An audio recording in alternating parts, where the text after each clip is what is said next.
துலாம் ராசிக்காரர்களுக்கு இந்த குரு பயிற்சி எப்படி இருக்க போகுதுன்னு பார்க்க போறோம்.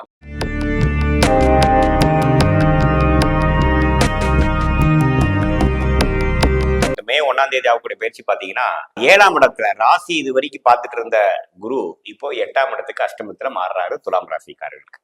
ஆல்ரெடி ராகு 6ஆம் இடத்திலும் கேது 12ஆம் இடத்திலும் சனி வந்து 5ஆம் இடத்திலும் இருக்கிறது.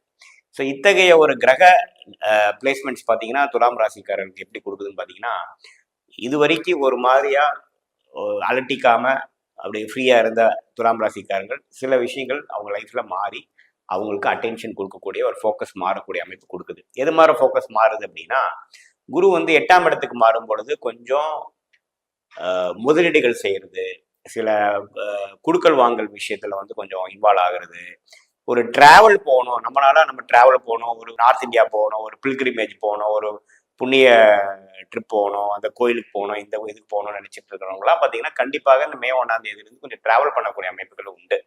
ஏன்னா 8ஆம் இடம்ங்கிறது பார்த்தீங்கன்னா கொஞ்சம் தள்ளி போகக்கூடிய விஷயங்கள் இருக்கு. ஏன் சில பேர் ஃபாரின் ட்ரை பண்ணிட்டு இருக்கிறவங்களுக்கு கூட நல்ல வாய்ப்புகள் கிடைக்குதுங்க. விசா கிடைக்காம இருக்கிறவங்களுக்கு விசா கிடைக்கக்கூடிய அமைப்பு இருக்கு. அதே சமயத்தில் பார்த்தீங்கன்னா கொஞ்சம் சுபம் முதலீடு செய்யலாம், நம்ம வந்து ஓரளவு பணம் சேர்த்து வச்சிருக்கிறோம், ஏதோ ஒரு ப்ராப்பர்ட்டி வாங்கலாம், ஒரு முதலீடு செய்யலாம் அப்படிங்கிறப்போ கொஞ்சம் கடன் பெற்று கடன் வாங்கி செய்யக்கூடிய அமைப்புகள்லாம் கொஞ்சம் இருக்கு. ஸோ இது வரைக்கும் கொஞ்சம் அப்படி இப்படியே அழட்டிக்காம இருந்தவங்களாம் கொஞ்சம் அடுத்த நில வாழ்க்கையில செய்ய வேண்டிய விஷயத்துக்காகவும் நம்மளோட இஷ்ட விஷயத்துக்காகவும் சிலதை நம்ம செய்ய வேண்டியதா இருக்கு.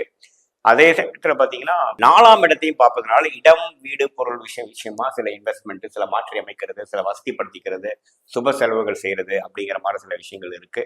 ஜெனரலா பாத்தீங்கன்னா கொஞ்சம் ஃபினான்ஸ் டைட் ஆகும். கையிருப்பு வந்து கொஞ்சம் குறைச்சு ஒரு முதலீடுக்காகவோ ஒரு விரயத்துக்காகவோ ஒரு சுப விஷயத்துக்காகவோ நம்ம வந்து முதலீடு செய்யக்கூடிய அமைப்பு இருக்கு. ஸோ ஸ்டூடெண்ட்ஸ் மெயினாக பார்த்தீங்கன்னா இது வரைக்கும் கொஞ்சம் சிரத்தையா இருந்தவங்க பார்த்தீங்கன்னா கொஞ்சம் டிஸ்ட்ராக்ட் ஆகிறதுக்கு வாய்ப்பு இருக்கு. குரு மறைகிறார், ராசி விட்டு விலகுறார். கரெக்டாக இந்த ஏப்ரல் எக்ஸாம் முடிக்கிறவங்க பார்த்தீங்கன்னா அடுத்த வருஷம் பார்த்தீங்கன்னா துலாம் ராசிக்காரங்கள் வந்து கொஞ்சம் வெளி மாநிலம் போய் படிக்கக்கூடிய ஒரு கோர்ஸ் வாங்கக்கூடியவங்களாகவும், ஒரு தள்ளி கிடைக்க நம்ம இருக்கக்கூடிய இடத்துலயே வந்து காலேஜ் கிடைக்காம கொஞ்சம் தள்ளி போய் தான் நம்ம கிடைக்கிற மாதிரி ஒரு அமைப்புக்கும் கிடைக்குதுங்க. அதே சமயத்துல இது மாதிரி கல்யாணம் எதிர்பார்த்துட்டு இருக்கிறவங்க பார்த்தீங்கன்னா கல்யாணமாகி வேற ஊருக்கு செட்டில் ஆகக்கூடிய அமைப்புகள்லாம் இருக்கு.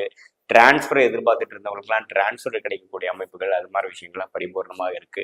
இது குறிப்பா பார்த்தீங்கன்னா குரு திசையே நடக்கிறப்ப இந்த பலன்கள் பயங்கரமா இருக்கும், அதிகமா இருக்கும். ஸோ மற்றபடி பார்த்தீங்கன்னா ஓரளவுக்கு இது வந்து ஒரு அஷ்டமத்துல போய் 8ல மறைஞ்சிட்டாருங்கிறக்கப்போ நம்ம நெகட்டிவ் எடுத்துக்க வேண்டாம். இது பலாபலன்கள் வேற மாதிரி கொடுப்பாருங்கிறத நம்ம புரிஞ்சுக்கணும். ஸோ பொதுவாக பார்த்தீங்கன்னா துலாம் ராசிக்கு வந்து ஒரு நல்ல பலன் தான் இருக்கு. ஏன்னா 5ஆம் இடத்துல சனி, ராகு பார்த்தீங்கன்னா 7ஆம் இடத்துல இருந்து 6க்கு விளங்குனதுலாம் பார்த்தீங்கன்னா ஒரு நல்ல விஷயம் தான். அதனால பயப்படுற மாதிரி ஒன்றும் இல்லை. பட் என்ன கொஞ்சம் வியாபாரத்தில் இருக்கிறவங்க, வேலையில் இருக்கிறவங்க, ஒரு மத்திய வயசினர்கள், சீனியர் சிட்டிசன்ஸ்லாம் கொஞ்சம் அவங்களுடைய வாழ்க்கை அடுத்த ஸ்டேஜுக்கு மாறுதுங்கிறதை உணர்ந்து அவங்களோட விஷயத்தை மாற்றி அமைச்சு ஒரு ஓப்பன் மைண்டடா இருக்கிறது வந்து நல்ல ஒரு விஷயமாக இருக்கு. போகும் ஃபியூச்சர்ல வந்து அது நல்ல ஒரு பெனிஃபிட்டாகவும் நீங்க அமைச்சுக்கலாம். இது வந்து பாத்தீங்கன்னா ஒரு பொதுவான பலன் தான். உங்களுடைய ஜென்ம ஜாதகத்துல வந்து கிரகங்கள் எப்படி இருக்கிறது, நீங்க என்ன லக்னத்துல பிறந்தீங்க, தசாபுக்திகள் எப்படி போயிட்டு இருக்குங்கிற பொறுத்து தான் நம்ம துல்லியமான பலன்கள் எடுக்க முடியும். அப்போ பார்த்தீங்கன்னா நம்மளுடைய ஃபர்ஸ்ட் டைம் நம்மளுடைய சேனலில் வரவங்க பார்த்தீங்கன்னா மறக்காம சப்ஸ்கிரைப் பண்ணுங்க, ஃப்ரெண்ட்ஸ் அண்ட் ரிலேட்டிவ்ஸ்க்கு வீடியோஸ்லாம் ஷேர் பண்ணுங்க. மீண்டும் மற்றொரு காணொலியில் சந்திப்போம். நன்றி, வணக்கம்.